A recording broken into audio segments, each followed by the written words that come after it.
ახალგაზრდული თეატრალური ფესტივალი დღეს სრულდება. კვირეულის დასკვნითი საღამო ბონის კულტურის სახლში საღამოს 6 საათზე დაიწყება. მასში მონაწილეობას ადგილობრივი და საქართველოს სხვადასხვა ქალაქების ახალგაზრდული თეატრალური დასები მიიღებენ. მაყურებლები ფესტივალში ჩართულმა ჯგუფებმა დღეს სპეციალური მსვლელობით მიიპატიჟეს. მეტი მიმზიდველობისათვის გუაშიც მოიხატეს და სპეციალური ბუკლეტები ქუჩაში ყველა შემთხვევას გადასცეს. ახალგაზრდული თეატრალური ფესტივალი 2012 წლიდან ტარდება. ორგანიზატორი ბათუმის მერის ახალგაზრდობისა და სპორტის განყოფილებაა.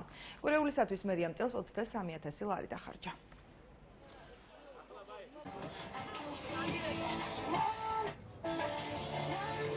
ქალაქ ბათუმის მუნიციპალიტეტის მერია სპორტისა და ახალგაზრდობის განყოფილება ახორციელებს თეატრალურ კვირეულს, ახალგაზრდული თეატრალური კვირეული, რომლის განხორციელებაც დაიწყო 2 ივნის, უკვე 4 დღეა მიმდინარეობს. დღეს არის დასკვნითი ეტაპი, საღამოს 6 საათზე გელოდებით წარმოდგენაზე ბონის კულტურის სახლში. 2012 წლიდან მომდინარეობს ეს ტრადიცია, მიზნად ისახავს პირველ რიგში სტუდენტებისა და ქალაქების დამეგობრებას, ურთიერთგამოცილების გაზიარებას. ბონის კულტურის სახლში მივიღეთ პანტონიმით გამოვედით და დღეს ვარიგებთ მოსაწვევებს, რათა მივიდნენ და ისე ვიხილონ გამოსვლები.